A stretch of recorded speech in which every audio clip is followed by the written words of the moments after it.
Sí, ahí está Ahí completo, se ve Nati. bien. Bueno, buenas tardes a todos. No sé si quieren, veo que está el doctor Carlos Negro conectado. Carlos, si querés que comencemos, un poquito en honor al tiempo y también por el tema de la hora que tenemos permitido para la llamada.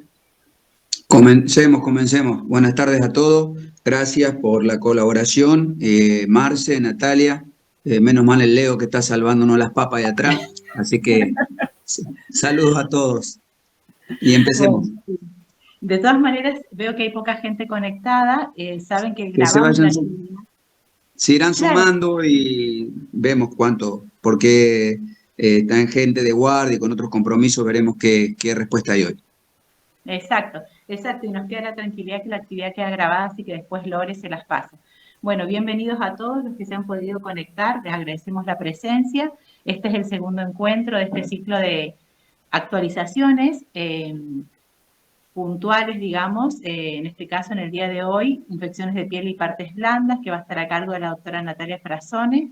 Ella es médica infectóloga, en este momento coordinadora del Comité de Control de Infecciones del Hospital Rawson y también pertenece al área de infectología de la Reina Fabiola. Antes de comenzar, Nati, quería transmitirles un saludo y unas disculpas de la doctora Lorena Ravera, que es la coordinadora de la red, que no va a poder estar presente en el día de hoy, a menos que se pueda desocupar y se conecte un poco más adelante, ¿sí?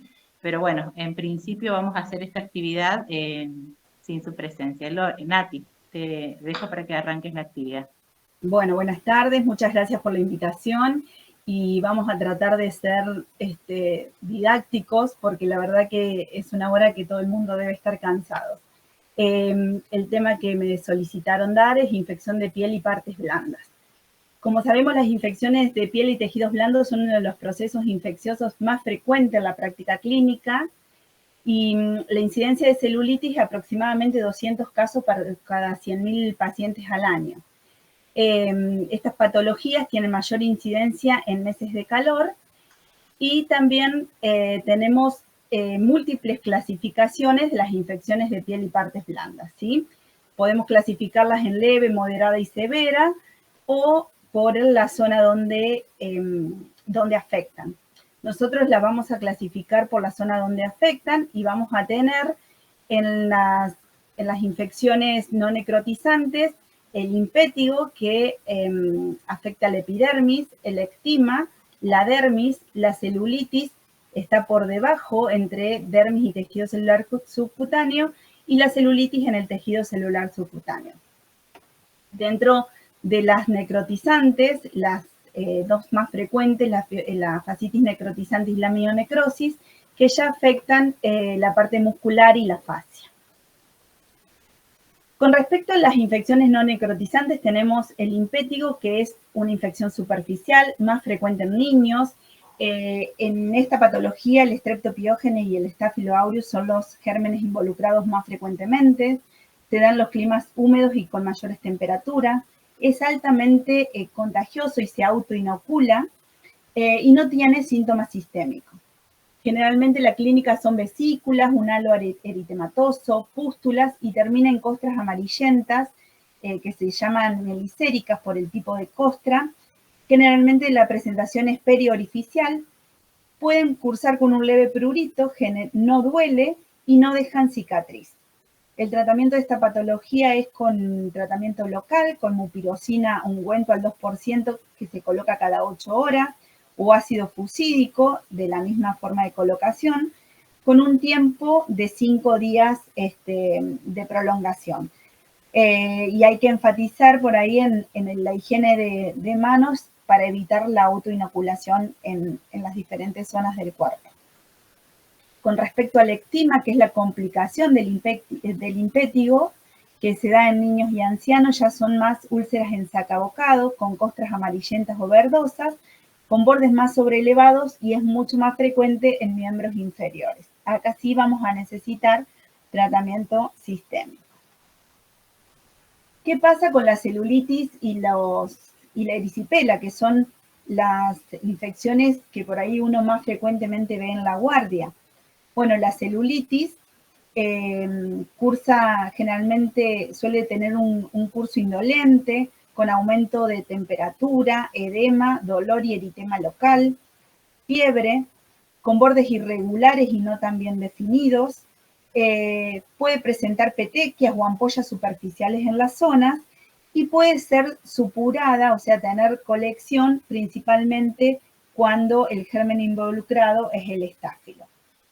Sin embargo, la erisipela a veces se presenta, o la mayoría de las veces se presenta, el paciente presenta, antes de las lesiones en piel, suele presentar fiebre sin un foco claro y posteriormente aparece la placa eritematosa bien sobrelevada con un borde bien definido y firme que suele tener un aclaramiento central. Ahí no se ve muy bien la foto, pero suele tener un aclaramiento central. Como ven, el borde es bien definido, más sobrelevado, a diferencia de la celulitis, que es más difuso. Acá tenemos más fotos, miren la erisipela, ven que se ve el borde más definido, zonas de aclaramiento en las fotos.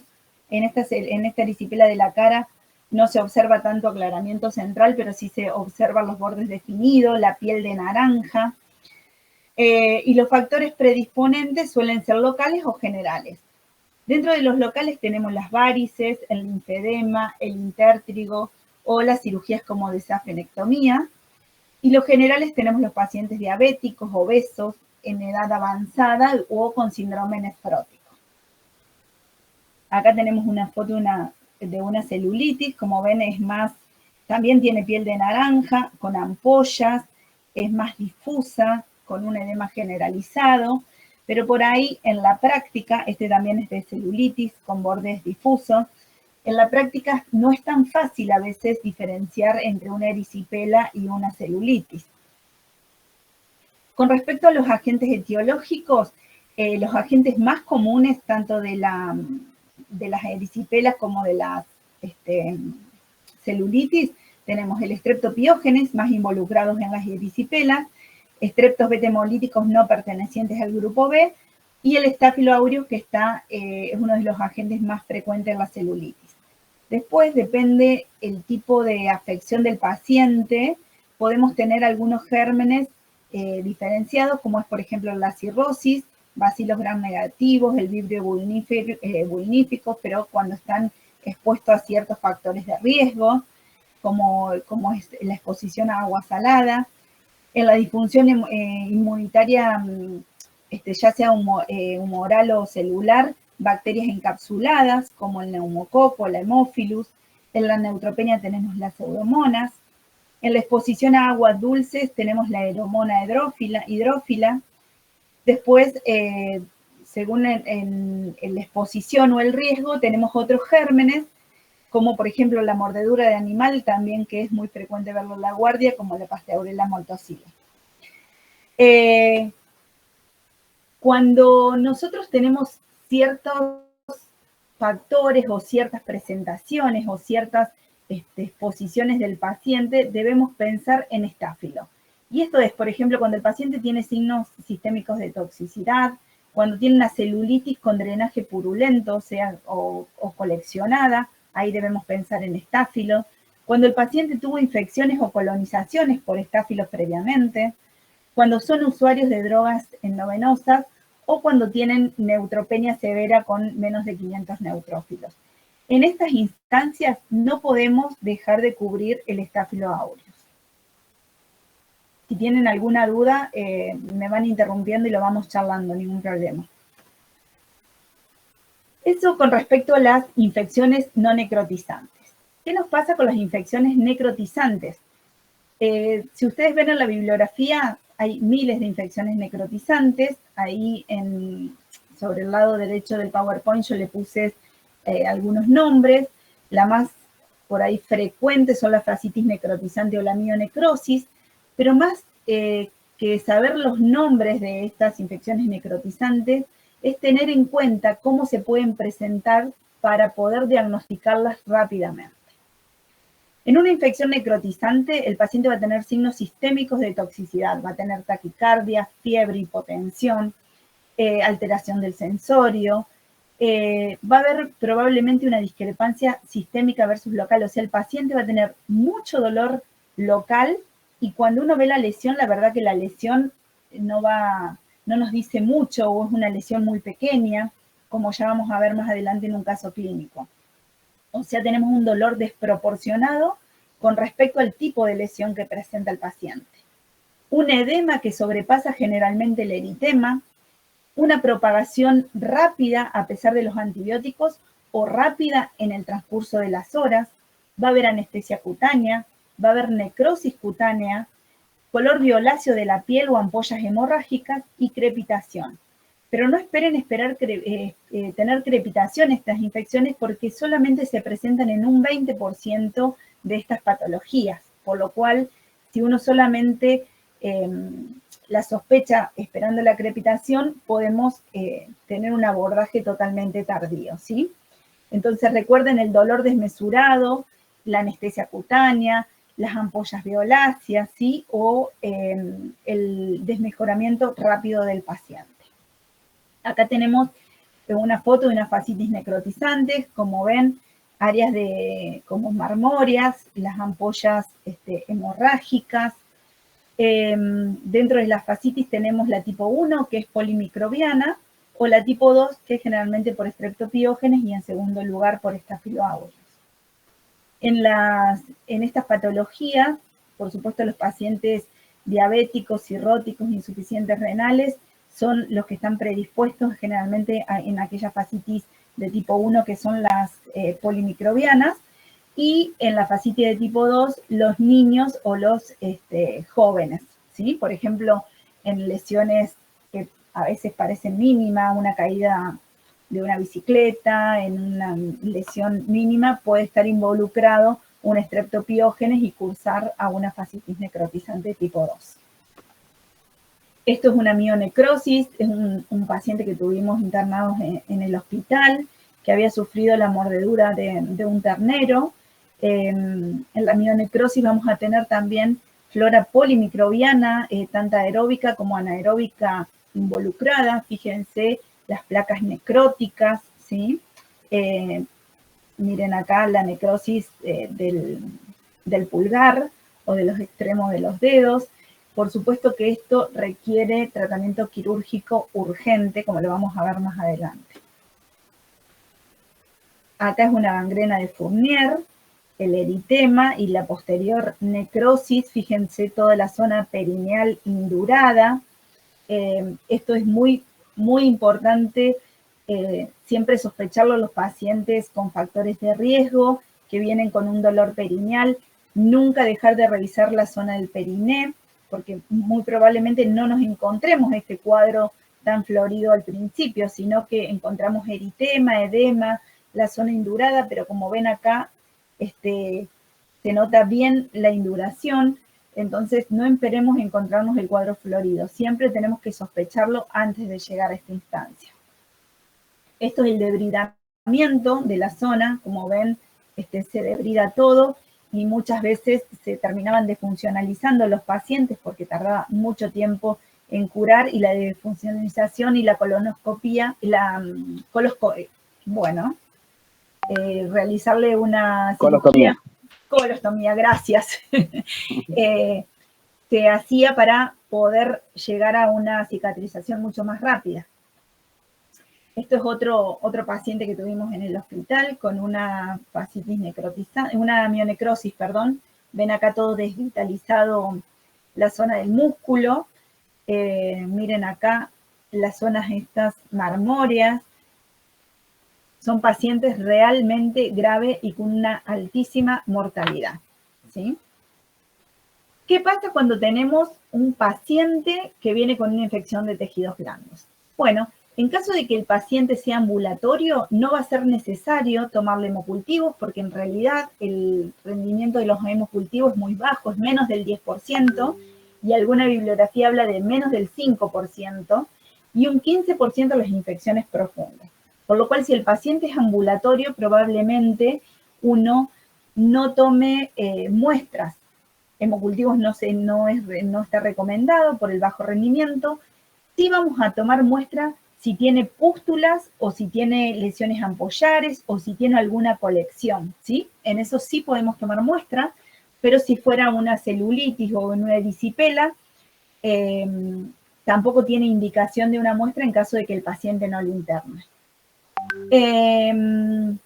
Las muestras de cultivos de biopsia, en caso de que el paciente, por ejemplo, se interne, van a tener un rendimiento de un 20 a un 30%, por lo cual, si uno pudiera hacerle una biopsia profunda, se podría realizar, no siempre es factible. Y por supuesto, si es una mionecrosis o una infección profunda, sí se deben tomar cultivos de tejidos profundos. ¿Estamos hasta acá o alguna duda? Muy bien. Muy bien, entonces, tenemos la clasificación de la patología de piel y partes blandas, tenemos cuándo tomamos cultivos, y ahora vamos a ver un poco las generalidades del tratamiento para ver qué hacemos en los pacientes ambulatorios y qué tratamiento ponemos en los pacientes internados. Como generalidades tenemos que saber que si la resistencia antibiótica es mayor de un 10 a un 15%, no se recomiendan ese antibiótico en forma empírica, y ya vamos a ver por qué le explico esto.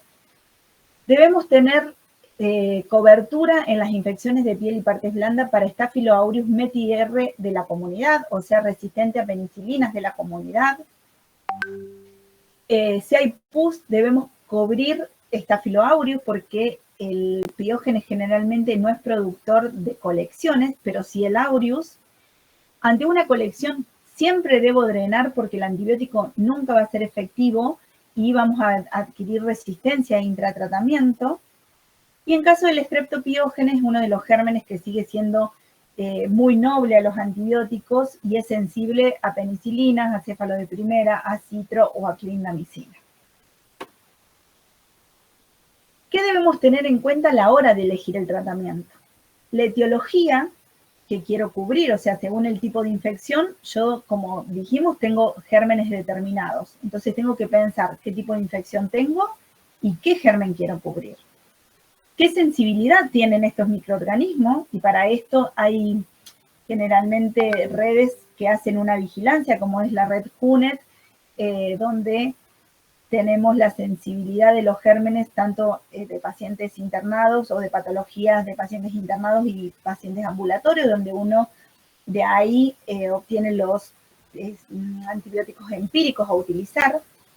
¿Qué sitio de infección quiero cubrir? No es lo mismo poner un antibiótico para una infección de tejidos blandos a poner un antibiótico para sistema nervioso central.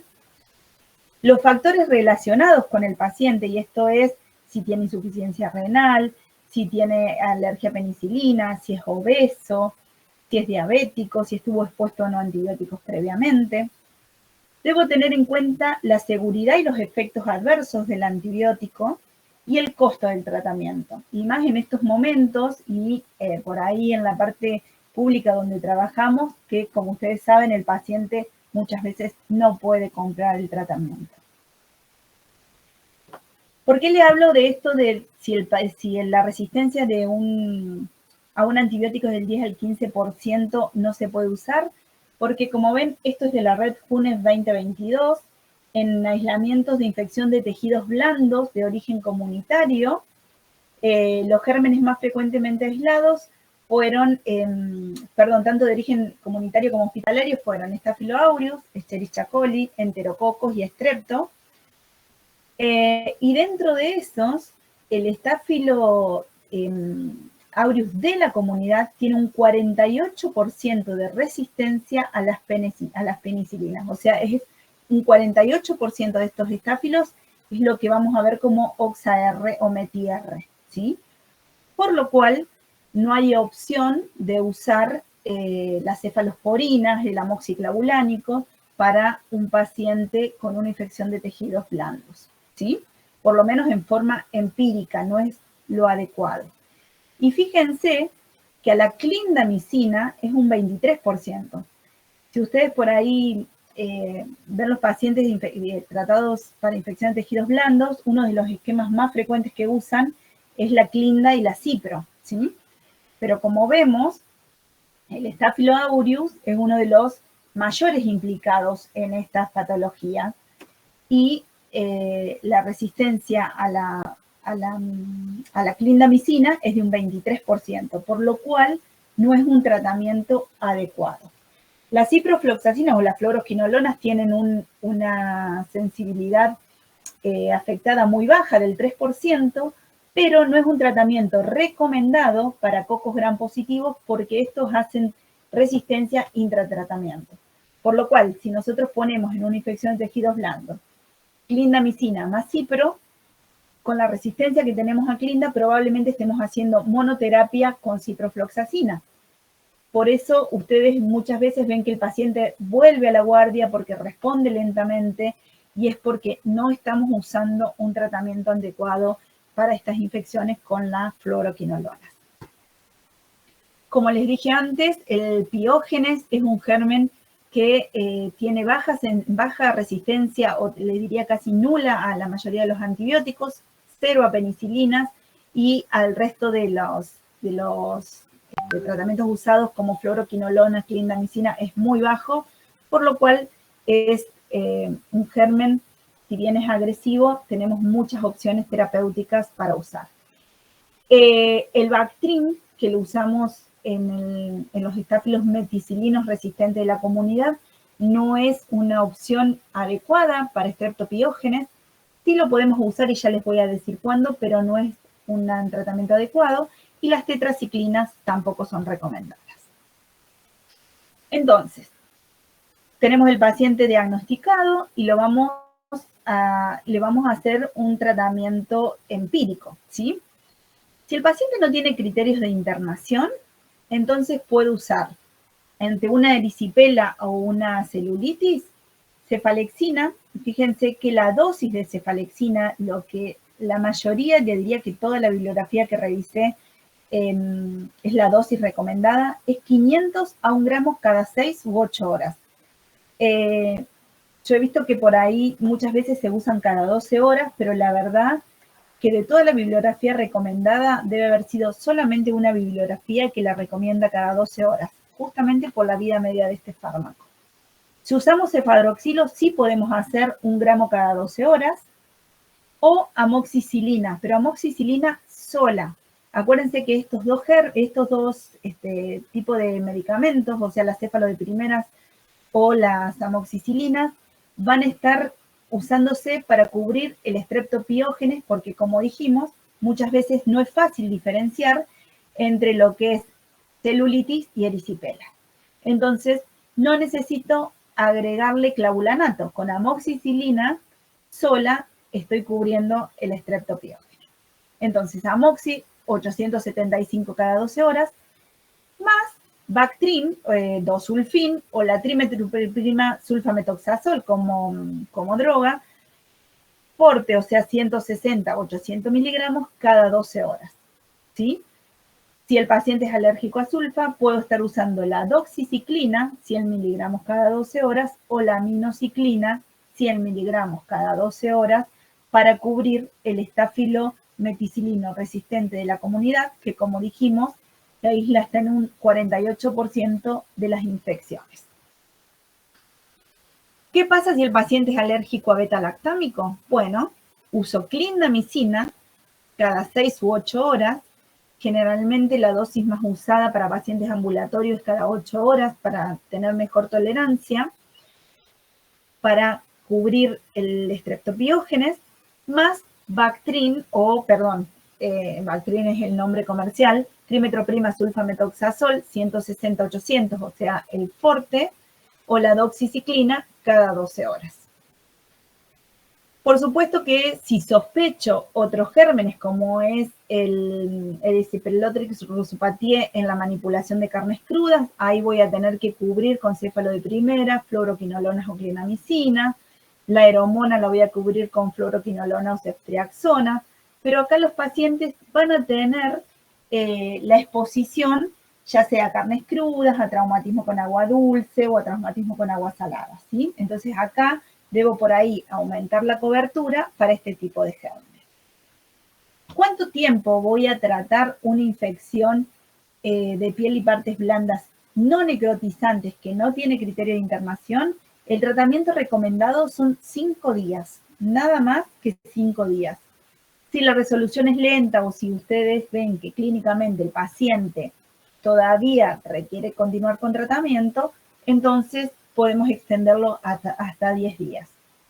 Recuerden que las primeras 48 horas probablemente tengamos aumento del edema, aumento de los signos de flebosis, del dolor, pero esto no quiere decir que el paciente esté evolucionando negativamente. Esto pasa generalmente en la erisipela y en la celulitis, ¿sí? Y el eritema es lo último que se va a resolver en estos pacientes, por lo cual va a mejorar el dolor, van a mejorar la temperatura local, pero el eritema probablemente quede y el edema suele quedar por varias semanas. Hay que explicarle al paciente que cuando haga actividad física, el edema va a estar presente, se puede aumentar, pero bueno, tendrá que enfatizar en el reposo y en algún antiinflamatorio y nada más que eso. No es que esto requiera, estos síntomas o signos requieran extender el tratamiento antibiótico. Muy bien. ¿Qué pasa con las infecciones no necrotizantes que tienen criterios de internación? ¿Y cuáles son los criterios de internación? Los signos de infección sistémica, por supuesto, la hipotensión, la taquicardia, sin fiebre. Obviamente, cuando el paciente tiene fiebre va a tener taquicardia, pero es una taquicardia sin fiebre. La inmunosupresión o que el paciente tenga comorbilidades, que el área afectada sea más de 75 centímetros, o sea, más de 10 por 7 centímetros, que tenga una progresión rápida del eritema, o sea que esto se llama progresión rápida cuando se duplica el área afectada en 24 horas o más. Depende de la localización, y esto es porque la celulitis de la cara se internan siempre, porque pueden complicarse más con trombosis. Cuando el paciente tenga intolerancia a la vía oral, obviamente no pueda acceder a la medicación. Y por supuesto, estos tratamientos que vamos a nombrar ahora es cuando no hay sospecha de infección profunda, ¿sí? O cuando no hay shock. En esto del área afectada extensa que les nombraba, la bibliografía habla que cuando el paciente tiene una afección de menos de 75 centímetros cuadrados, o sea que podría ser ambulatorio, y no tiene ningún signo sistémico, podríamos estar usando la trimetroprima sulfa también para cubrir el piógeno, ¿sí?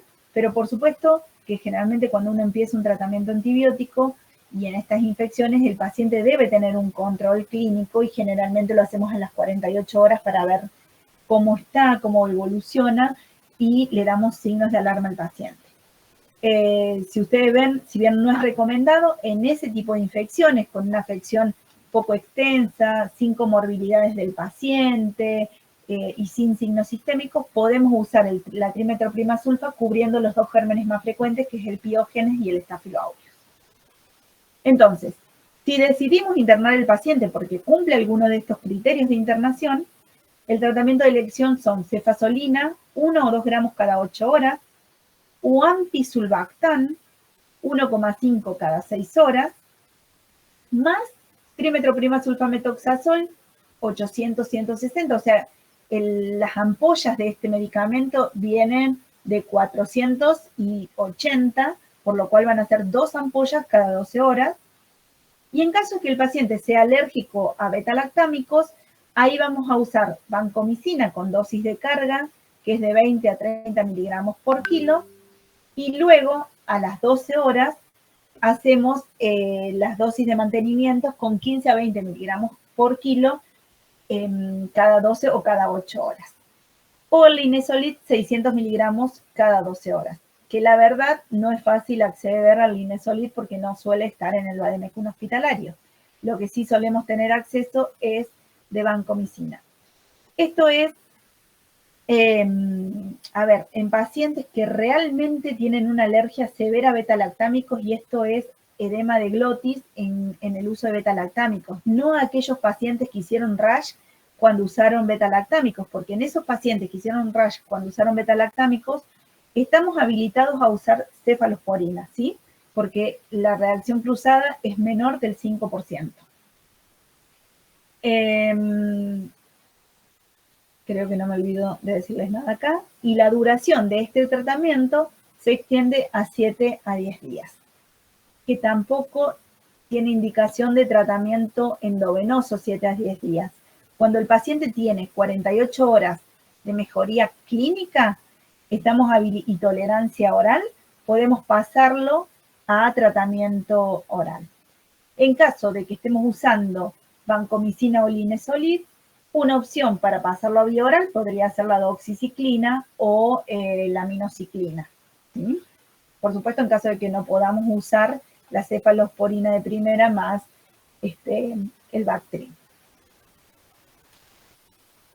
¿Qué pasa con las infecciones necrotizantes? Las infecciones necrotizantes son infecciones graves con una mortalidad del 100% con tratamiento antibiótico solo. O sea que toda infección necrotizante requiere entrar a quirófano. Y ustedes probablemente llamen al cirujano o al traumatólogo y los chicos le digan, pero yo, ¿qué voy a ver acá? El paciente tiene que entrar, el diagnóstico es intraoperatorio y acá posiblemente vean la fascia desvitalizada o el músculo desvitalizado y justamente como acá tenemos anaerobios involucrados, debe haber liberación del tejido, abrir, ver, lavar y no suturar, ¿sí? No se sutura, ese tejido debe quedar abierto. ¿Qué voy a usar en las infecciones necrotizantes? Porque acá probablemente tenga un poco más de rédito diagnóstico al tomar muestra de tejido profundo, pero por supuesto que mínimamente voy a esperar 72 horas tener ese rédito. Entonces, el tratamiento indicado es vancomicina con dosis de carga, como dijimos hace un rato, de 20 a 30 miligramos kilo, y luego a las 12 u 8 horas, 15 a 20 miligramos kilo. ¿Sí? O linezolid, 600 miligramos cada 12 horas. Más piperazobactam, 4,5 cada 6 horas, o imipenem, 500 miligramos o a 1 gramo cada 6 horas.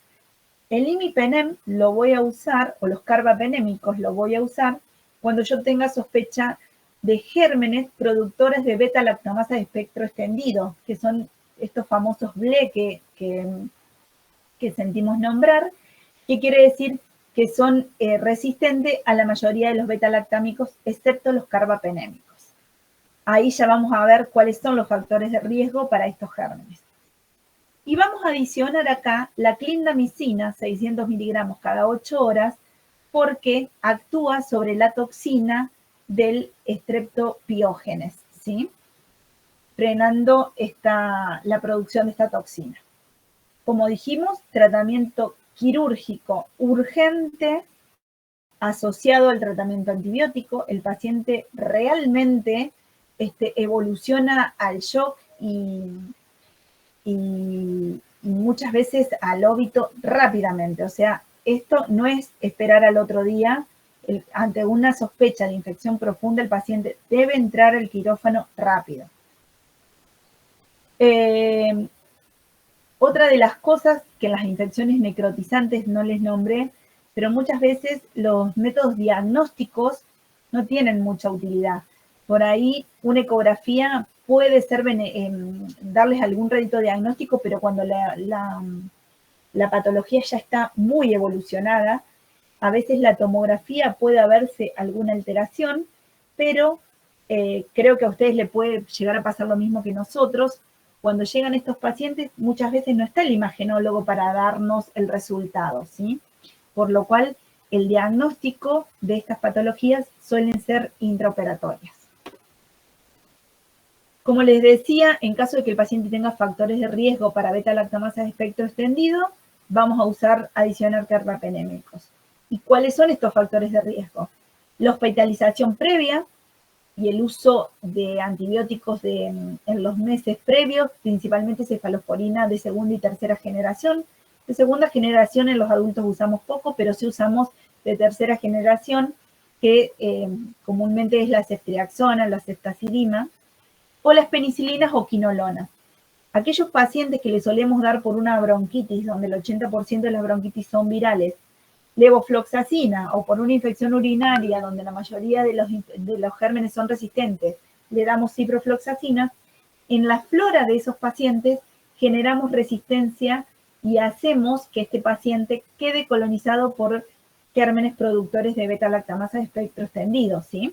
Entonces, tenemos después esquemas acotados porque justamente el paciente ya estuvo expuesto a estos antibióticos. Que el paciente haya tenido infecciones urinarias recurrentes, y esto es por el uso indiscriminado de antibióticos, también los predisponemos a ser portadores de BLE, la edad avanzada o la diabetes por la misma circunstancia, o que haya tenido otras infecciones por gérmenes productores de beta-lactamasa de espectro extendido. Ante todos estos factores, vamos a tener que adicionar a la vancomicina y a la clindamicina los carbapenémicos. Si el paciente tiene un aislamiento microbiológico, debemos dirigir el tratamiento a la etiología del paciente. Si el paciente tiene un Staphylo aureus meticilino sensible y yo lo tengo con banco, por supuesto que probablemente ande fantástico, pero lo tengo que rotar el antibiótico a las céfalos de primera generación. Y justamente es porque tenemos que evitar generar resistencia a antibióticas, porque tenemos que evitar generar efectos adversos, ¿sí? La vancomicina es nefrotóxica, induce, por ejemplo, a la colonización del paciente por enterococo banco R. Entonces, si bien el paciente anda bien, yo tengo otras opciones terapéuticas aptas para usar en ese paciente. Así el paciente esté neutropénico, ahora tiene indicación de hacer tratamiento dirigido a la etiología aislada, ¿sí? ¿Cuáles son otros tratamientos complementarios? Manejo del edema. Es muy importante colocar el miembro en alto para poder mejorar ese edema y tener mejor llegada del antibiótico. Cuidados de la piel, porque acuérdense que es el método de barrera y si no el paciente va a sufrir reinfecciones. El uso de AINES y de corticoides no les diría que está contraindicado. Sí se usa porque sabemos que tienen los pacientes dolor al principio, pero se recomienda no usarlos en forma reglada porque pueden enmascarar una infección profunda. Y el corticoide en muchas patologías, en muchas bibliografías habla que es una resolución rápida. La resolución rápida no es lo que genera, sino que genera una disminución de las defensas a nivel local y no sería lo adecuado para el uso de las infecciones de tejidos blandos. Además, por supuesto, de enmascarar lo que es las infecciones profundas.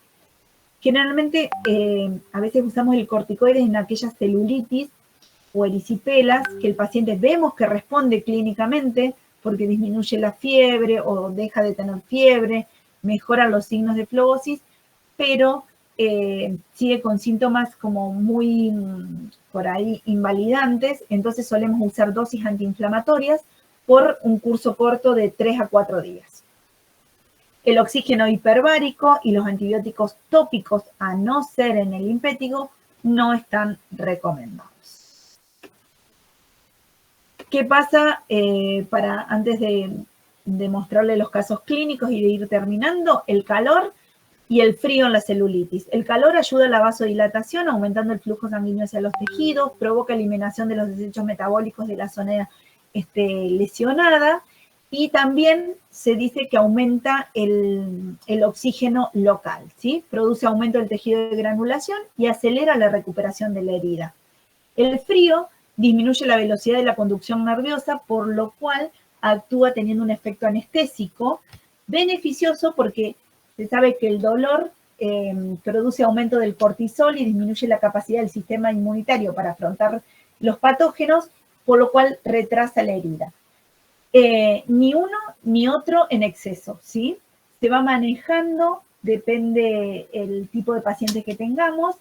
Generalmente se da más frío local en los primeros días de la afección, siempre envuelto en algo para no quemar la piel. Y para finalizar, 2 casos clínicos que sí tuvimos en el hospital. El primer caso es un paciente de 77 años que tenía un linfoma T hepático, que ingresa el 5/6 a las 15 horas por fiebre y dolor y eritema en el muslo, con un dolor muy aumentado y exacerbado, digamos que era desmesurado a la lesión que el paciente presentaba. Estaba somnoliento, tenía ictericia. En los signos vitales tenía una tensión sistólica de 95, febril. En el laboratorio tenía 1900 blancos con una desviación a la izquierda de 6% encallado, con una neutrofilia de 83%, hiponatremia, hiperpotasemia, insuficiencia renal, y miren la CPK, 2222 de CPK. Este paciente se le hizo el ecodoppler de miembros inferiores, que lo informan con hallazgos compatibles que evocan un diagnóstico de fascitis necrotizante, y a las 12 horas, por supuesto que muy difícil llevar al paciente. El paciente estuvo progresión de las lesiones y entró en shock. Muy difícil de llevarlo a quirófano porque el personal que debía intervenirlo decía que el paciente estaba crítico y obviamente no iba a soportar una cirugía. En 12 horas el paciente progresó de esta forma y falleció. Estas infecciones, probablemente el paciente hubiese tenido el mismo desenlace si hubiese ingresado a quirófano, pero nunca vamos a encontrar un paciente con una infección profunda en condiciones de entrar a un quirófano. Nunca, porque justamente es una infección profunda que compromete la vida del paciente, ¿sí? Fíjense cómo ingresó el paciente y en 12 horas cómo estaba con la necrosis. El paciente se había punzado, hay muchas fotos en medio de esas 12 horas donde empezaron a aparecer también ampollas hemorrágicas donde se punzaron y tuvo un bacillus cereus en ese aislamiento de las ampollas. Él había tenido como antecedente haber ingerido comida recalentada, arroz recalentado en los días previos, que es una contraindicación en este tipo de pacientes porque no se llega, cuando los pacientes recalientan la temperatura, la comida, no llegan a una temperatura adecuada como para que, digamos, afecten estos gérmenes. Y el último caso clínico, para ir terminando, esta es una paciente femenina de 58 años con hepatitis C crónica que ingresa por fiebre. Tenía como antecedente, hacía 72 horas, una herida cortante en el dedo de mano izquierda mientras cortaba carne y empieza con mucho dolor y signos de flebosis. Ingresa directamente a cuidados críticos por hipotensión arterial. Miren la tensión sistólica al ingreso de 70, febril persistente.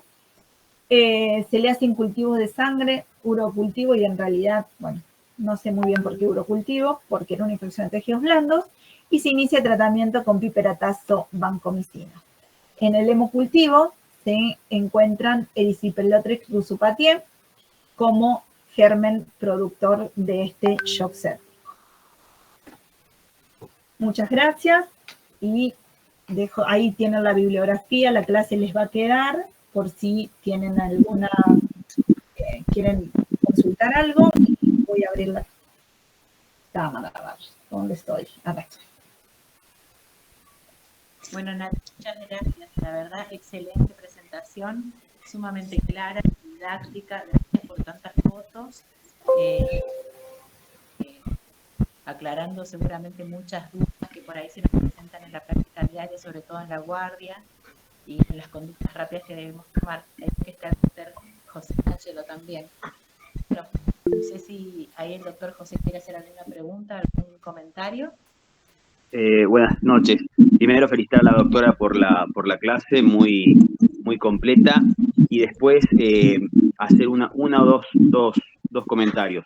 tener en cuenta siempre la puerta de entrada. ¿Sí? Por ahí vemos mucho en el consultorio onicomicosis, que son puertas de entrada, lesiones interdigitales, pequeñas lesiones por raspadura de cualquier objeto contuso cortante en las piernas, y esas son puertas de entrada para estas bacterias, y entonces tener en cuenta esa puerta de entrada, porque por ahí tratamos mucho con el antibiótico y no solucionamos el hongo que tiene entre los dedos de los pies. Y entonces, obviamente que vamos a mejorarlo y posteriormente va a volver a presentar una celulitis y otra celulitis a repetición.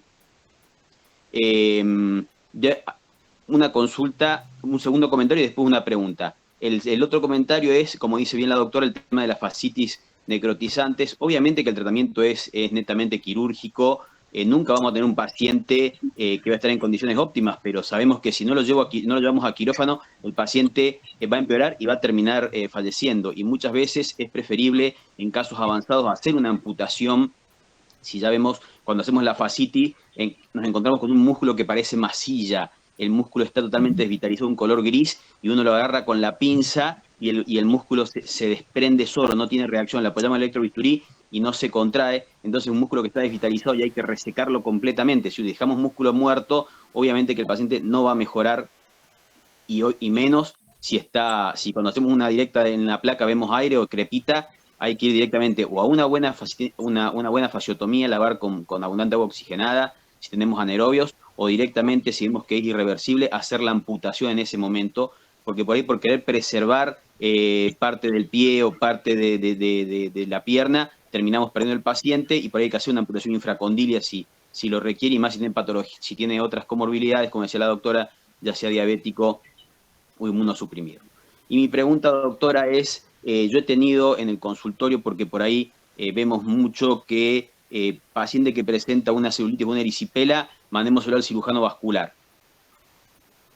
Digo, ahí me llega al consultorio el paciente, yo lo trato con antibióticos, trato de derivarlo al infectólogo para que después lo siga, pero sí he visto pacientes que los trato, como usted bien dice, entre 5 y 7 días, el paciente tiene una primera mejoría, y después, como a los 15, 20 días, otra vez se vuelve como exacerbar la placa eritematosa en la pierna habitualmente, que es cuando lo mandan a los vasculares. Mi consulta es, ¿tenemos en esos casos que volver a repetir el cefadroxil o el cefacar más el Bactrim, o cambiamos el esquema antibiótico, o yo trato de derivar al infectólogo, que es el que más sabe? Digo, yo ahí puedo saber de cirugía vascular, pero no mucho de tratamiento infectológico. Pero si no lo puedo derivar, ¿se rota el antibiótico? ¿O por qué habitualmente, que yo sospecho que puede ser por resistencia, mejora el cuadro los primeros días, a los 5 o 7 días se suspende el antibiótico, y a los 15 o 20 días vuelve a aparecer la placa eritematosa en la pierna? Bueno, gracias por los aportes. Y mira, en realidad es muy buena pregunta, porque son los pacientes que solemos ver.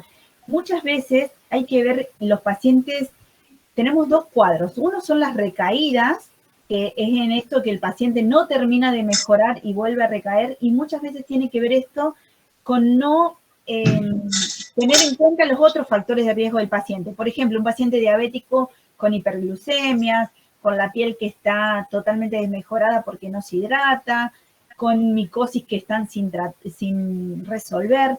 Entonces, tenemos que tratar de mejorar todos esos aspectos del paciente, ¿sí?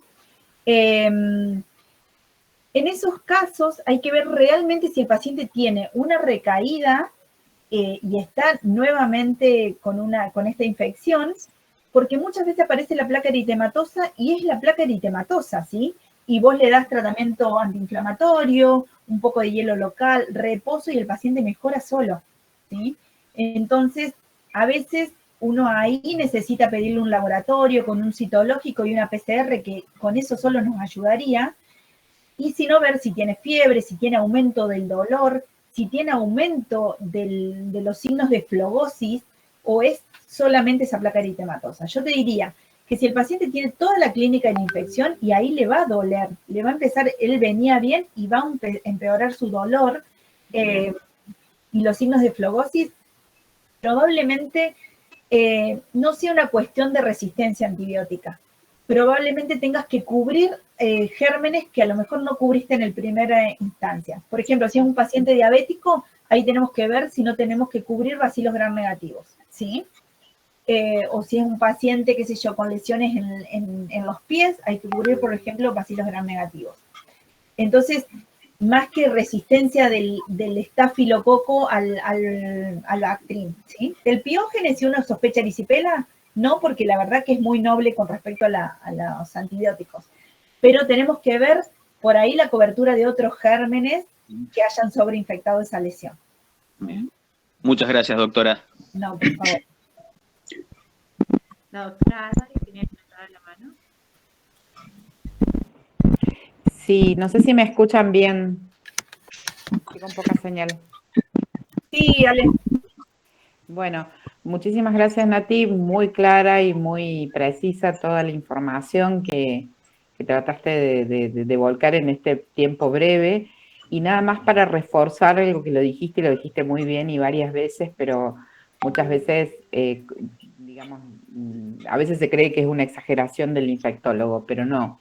Esta desproporción entre el síntoma, el dolor que tiene el paciente y muchas veces se subestima pensando que puede haber digamos, una intolerancia al dolor exagerada, y muchas veces es el único signo, junto con algo de taquicardia o con una presión arterial un poco fluctuante, ni siquiera hipotensión, para pensar rápidamente en una infección necrotizante.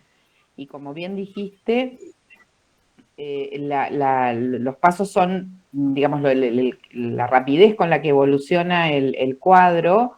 Lamentablemente muchas veces cuando todos estamos de acuerdo en que es una infección necrotizante ya es tarde. Entonces por eso es muy importante, a la vez que ir asumiendo como clínicos en general y como infectólogos en particular que esto es así, también tratar de que nos acompañe el equipo quirúrgico del lugar a donde estemos, porque como bien comentaba el doctor D'Angelo, muchas veces lo que se encuentra adentro es tal desastre que la única forma de resolverlo es con la amputación. Pero sobre todo eso, que no subestimar el dolor y por supuesto todo el contexto del paciente, es decir, el antecedente, que en muchos casos es la diabetes o es el mal control de alguna enfermedad de base. Eso nada más, porque bueno, cuando ya el paciente está en la terapia con un pronóstico ominoso, como la mayoría de los casos, a veces, digamos, se han perdido unas horas que son realmente horas de oro. Sí. Y pacientes jóvenes, ¿no? Las últimas dos que yo recuerdo es una chica que lamentablemente falleció, tuvo un accidente de tránsito, le pusieron un inyectable, volvió por dolor desmesurado, en glúteo no tenía nada, la mandaron a su casa y entró chocada y falleció.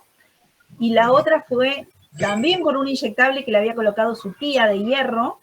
Esa paciente la tuvimos en el Rawson y bueno, esa felizmente vivió, pero bueno, realmente se sacó toda la zona glútea, ¿no? Porque fue tremendo la mionecrosis que hizo.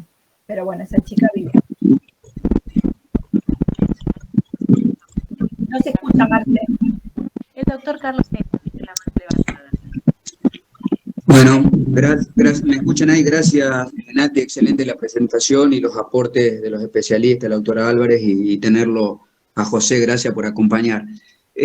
Un poco la pregunta quedó muy claro, los pacientes que son de riesgo y cuándo es el criterio ambulatorio y el criterio de internación de descompensación, pero en la alta consulta y en la realidad de nuestro hospital con tan pocas camas de internación, hay muchos pacientes. ¿Hasta dónde es el límite que tomamos nosotros cuando llegan pacientes con celulitis, pero asociadas a qué?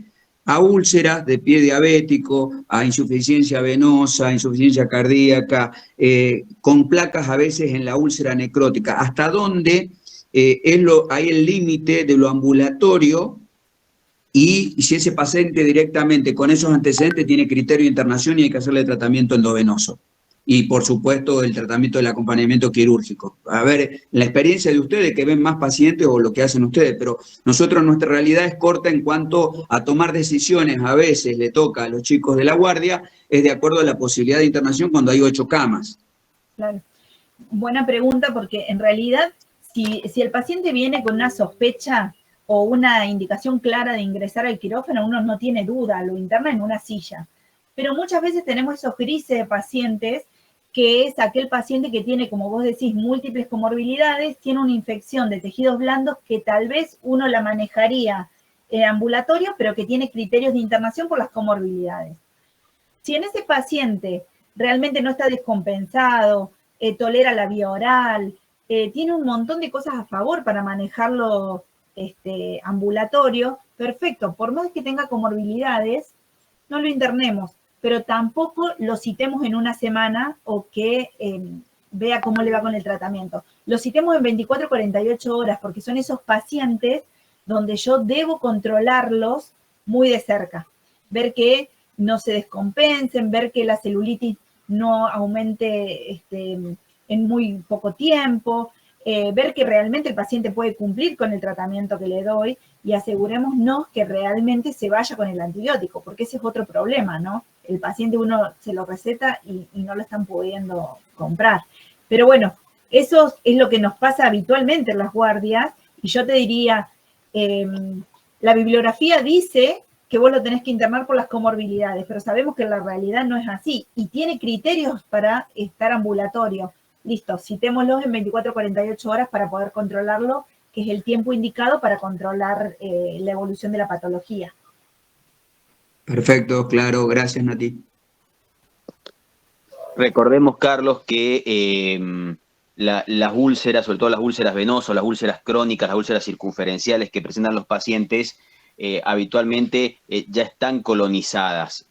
Hay que ver también el contexto en cómo se realiza la curación de esa úlcera y eso son puertas de entrada permanentes. Y si esa úlcera de un paciente panvascular, una úlcera circunferencial, le sumamos, como dice la doctora, que es diabético, que no tiene un buen control de su diabetes precisamente, o no tiene una buena higiene de la úlcera, por ahí es preferible tenerlo internado, por más de que no cumpla todos los criterios, pero al examen físico vos le ves la úlcera circunferencial con abundante secreción serosa por el edema que produce, por ahí es preferible dejarlo internado, hacer el tratamiento antibiótico internado para mejorar el tema de toda la placa eritematosa que va a tener periúlcera y no por ahí arriesgarse a manejarlo en forma ambulatoria, pero como dice la doctora, hay que tener en cuenta todas las comorbilidades o todas las características del paciente y como muy bien dijo, citarlo en 24 horas, lo pasás, cuando haces el pase de guardia, ya se lo pasás a la guardia, va a venir tal paciente con tal y tal característica, controlémoslo, si hace falta repetir el laboratorio, se lo volvemos a repetir, pero por ahí, por evitar esa internación o acelerar, evitar la derivación de pacientes, lo citamos y perdemos tiempo, que es crucial en estos pacientes que queman etapas, como bien dijo la doctora.